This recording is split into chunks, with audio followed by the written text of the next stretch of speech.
सर्वांचेच केस लांब असतात असं नाही, तर काही मैत्रिणींचे केस खांद्या एवढे किंवा त्यापेक्षा थोडेसे जास्त किंवा थोडे कमी सुद्धा असू शकतात. तर अशा केसांसाठी पटकन होणारे हेअरस्टाईल कोणते आहेत चला बघूयात. नमस्कार, पुन्हा एकदा स्वाती स्टाईलमध्ये मनापासून स्वागत. तर मैत्रिणींनो, व्हिडिओ आवडला तर लाईक करा, आपल्या चॅनलला सबस्क्राईब करा. तर चला बघूयात या पटकन होणाऱ्या हेअरस्टाईल कोणत्या आहेत ते. Hairstyle number 1. या हेअरस्टाईलसाठी तुम्ही पार्टिशन करून घ्यायचं आहे. आता पार्टिशन करताना मी थोडंसं साईड पार्टिशन केलेलं आहे बघा, आणि बाजूचे एका साईडचे केस आहेत तेच फक्त उचललेले आहेत. अशा पद्धतीने हे केस आपल्याला गोळा करून घ्यायचे आणि साईडवरून थोडंसं असं मी माझ्या उजव्या बाजूला असा एक केसांचा भाग तयार केलेला आहे. आता तुम्ही बघाल डाव्या बाजूला जे मी केस पकडले होते तिकडे पाठीमागे पिनने सिक्युअर करायचे आहेत. तुमचे केस खूप दाट असतील तर तुम्हाला 2 सुद्धा पिन्स लागू शकतात. आणि समोरचे केस आहेत ते बघा मी माझ्या उजव्या बाजूवर असे खालच्या दिशेने आणलेले आहेत. आता ही हेअरस्टाईल खूप पटकन होते, शिवाय वेगळा लुक सुद्धा देते. नेहमीचं जर आपल्याला पार्टिशन करून कंटाळा आला असेल तर तुम्ही ही हेअरस्टाईल करू शकता आणि ती अगदी पटकन होते. यासाठी तुम्हाला दुसरं काहीच करायचं गरज नाही. आणि हा भाग सुद्धा पिनने सिक्युअर केला. तुम्ही बघाल एक साईडला किती सुंदर लुक आलेला आहे. आता बघूयात पाठीमागची हेअरस्टाईल कशी करायची. आता माझे केस खांद्यापेक्षा जास्त आहेत, लांब आहेत, पण तुम्ही ही हेअरस्टाईल तुमचे कमी केसांसाठी सुद्धा अप्लाय करू शकता. बोनेटने केस बांधून घ्यायचे आहेत आणि उरलेल्या केसांचं काय करायचं आहे बघूयात. आता या हेअरस्टाईल अशा आहेत की कमी केसांना सुद्धा होऊ शकता, जास्त केसांसाठी सुद्धा होऊ शकता. आता तुम्हाला अशा पद्धतीने आपला जो डावा हात आहे तो केसांच्या खाली ठेवायचा आहे आणि उजव्या हाताने केस थोडेसे तिथल्या तिथेच वरच्या दिशेने उचलायचे आहेत. बघा आता इथे डाव्या हातामध्ये जे पकडलेले केस आहेत ते अगदी घट्ट राहतात आणि तिथे एखाद्या छोट्याशा क्लचरने ते केस आतमधून सिक्युअर करायचे आहेत. म्हणजे आतमधून आपल्याला क्लचर लावून घ्यायचं आहे, त्यामुळे हे केस सिक्युअर राहतात आणि आपल्याला जास्त पिन्स वगैरे वापरण्याची गरज पडत नाही. उरलेले केस आहेत, आता तुमचे केस छोटे असते तर तुमचे केस तिथल्या तिथे मॅनेज होऊ शकतात आणि तिथेच आणखी एक पिन केसांच्या टोकांना लावून तुम्ही सिक्युअर करू शकता.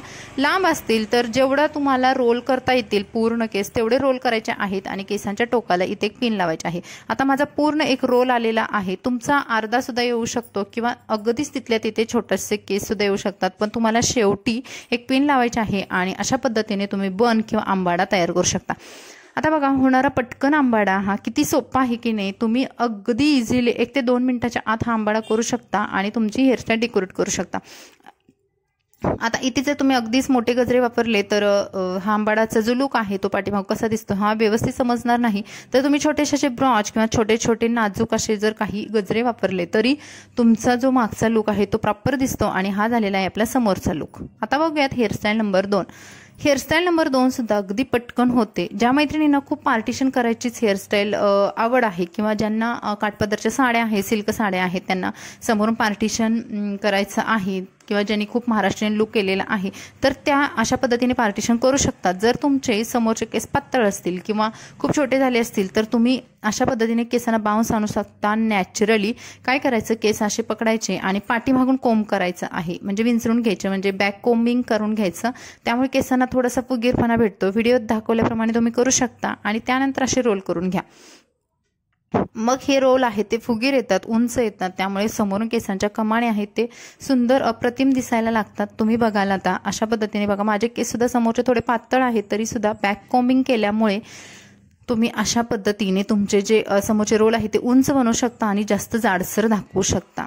अशा पद्धतीनेच एक साईडचा रोल केलेला आहे, अगदी तसंच आपल्याला दुसऱ्या साईडचा रोल करून घ्यायचा आणि समोरचे जे पार्टिशनवाली जी आपली ट्रॅडिशनल हेअरस्टाईल आहे ती करू शकता. आता बघूयात पाठीमागे कोणती हेअरस्टाईल करायची. फक्त पिन्स वापरताना काळजी घ्यायची, आपण पिन्स वापरतो ते अगदी घट्ट आहेत ना, नाहीतर तुमचे रोल किंवा तुमची हेअरस्टाईल खराब होऊ शकते. शक्यतो पिन्स नवीन वापरा किंवा मग काही अशा पिन्स असतात की ज्या परत परत वापरल्या तरी सुद्धा त्या लूज होत नाहीत. ते मी कोणत्या तरी व्हिडिओमध्ये नक्की सांगेन मी कोणत्या पिन्स वापरते. त्यानंतर अशा पद्धतीने आपल्याला पोणी बांधून घ्यायची आहे. त्यानंतर एक क्लचर घेतला बघा, इथे सुद्धा मी छोटाच क्लचर वापरलेला आहे. केस उलट्या दिशेने करायचे आणि उरलेले केस आहेत ते त्या क्लचरवरून खालच्या दिशेने घ्यायचे.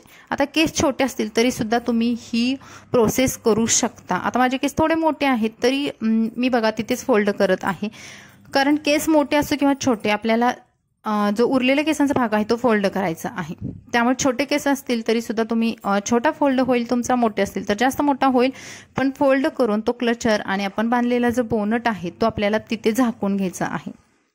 आता बघा अशा पद्धतीने मी तो क्लचर झाकून घेतला. क्लचरमुळे केसांना बाउन्स येतो आणि आपला आंबाडा किंवा बन आहे तो फुगीर दिसतो. शॉर्ट केस असतील तरी सुद्धा आपला आंबाडा मोठा दिसतो पाठीमागून. आणि फक्त एक पिन लावून सुद्धा तुम्ही खालच्या दिशेने जिथे बोनट बांधलेला आहे तिथे पिन लावून तुमचा आंबाडा किंवा बन आहे सिक्युअर करू शकता. किती सुंदर छान लुक आलेला आहे. मी कोणतंही सिरम किंवा काहीच वापरलेलं नाही, नॅचरली केस आहेत. त्याच्यावरती तुम्ही अशा पद्धतीने व्यवस्थित गजरा वगैरे लावून तुमची हेअरस्टाईल डेकोरेट करू शकता आणि तुमचा सुंदर असा आंबाड्याचा किंवा जुडाचा किंवा बनचा जो लुक आहे तो क्रिएट करू शकता. वेगवेगळ्या सणांसाठी, कार्यक्रमांसाठी तुम्ही तयार होऊ शकता. हा झालेला आहे आपला समोरचा लुक, अगदी ट्रॅडिशनल मराठमोळा लुक. आता बघूयात हेअरस्टाईल नंबर 3. आता हेअरस्टाईल नंबर 3 साठी बघा मी समोरचे केस आहे ते घेतलेले आहेत. डोळ्याच्या वरच्या साईडचे दोन्ही कॉर्नर पॉईंट पासूनचे केस आहे ते घेतले आणि फक्त पिन्स लावून घेतलेले आहे. आता काही मैत्रिणींना समोरून खूप साधं पार्टिशन वगैरे किंवा काही वेगळं असं जास्त आवडत नाही, त्यांना समोरचं फक्त सिंपल लुक हवा असेल तर तुम्ही अशा पद्धतीने सिंपल लुक सुद्धा क्रिएट करू शकता. आणि पाठीमागे पुन्हा रबर बँडने केस सिक्युअर करायचे आहेत. ही सुद्धा हेअरस्टाईल ज्यांचे केस कमी आहेत त्यांच्यासाठी किंवा ज्यांचे मोठे आहेत त्यांच्यासाठी होऊ शकतं. मोठ्या केसांचे आपण वेगवेगळ्या हेअरस्टाईल करू शकतो, पण कमी केस असतील तर लिमिटेशन येत असतील तर तुम्ही या तिन्ही हेअरस्टाईल नक्की ट्राय करून बघा. होतात या हेअरस्टाईल कमी केसांच्या सुद्धा. त्यानंतर बघा जिथे बोनट बांधला होता तिथून मी 2 बोटांनी अशा पद्धतीने माझे जे केस उरले होते पोणीचे ते काढून घेतले. आता मी माझ्या डाव्या बाजूला काढून घेतलेले आहे. तुम्ही उजव्या बाजूला सुद्धा हे केस काढून घेऊ शकता. आणि उरलेले केस आहे ते फक्त फोल्ड करायचे आतमध्ये. फोल्ड करण्या अगोदर एखादा रबर बँड वापरायचा जेणेकरून आपले केस आहेत ते हलू नये. रबर बँड वापरण्याचं एक महत्त्वाचं कारण म्हणजे केस खूप सिक्युअर राहतात. छोटा जो डिस्को रबर बँड मी ते वापरलेला आहे फोल्ड केलेल्या केसांसाठी, तर आंबाडा किंवा जुडा आहे तो हलत नाही. आणि केस जेवढे तुमचे आहेत छोटे मोठे तर ते आतमध्ये खोचून घ्यायचे. आणि उजव्या बाजूला मी ते पिन्स लावून सिक्युअर केलेलं आहे. डाव्या बाजूला ऑलरेडी आपले केस सिक्युअर होतात.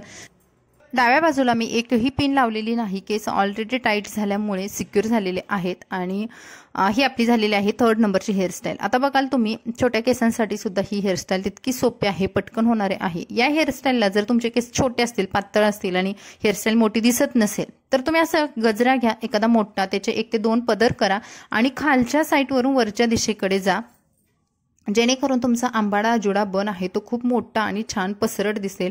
तुम्ही बघाल मागचा लुक किती सुंदर आलेला आहे. खूप कमी वेळामध्ये तुम्ही इतकी सुंदर हेअरस्टाईल क्रिएट करू शकता, साडीवरती, अगदी घागरा चोलीवरती सुद्धा. आणि हा झालेला आहे आपला समोरचा लुक.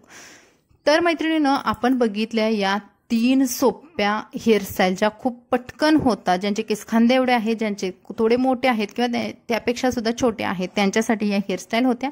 तर तुम्ही नक्की ट्राय करून बघा. यामध्ये कोणती हेअरस्टाईल तुम्हाला जास्त आवडली मला कमेंट्समध्ये सांगायला विसरू नका. चला भेटू अशाच नवनवीन व्हिडिओसोबत. Bye bye.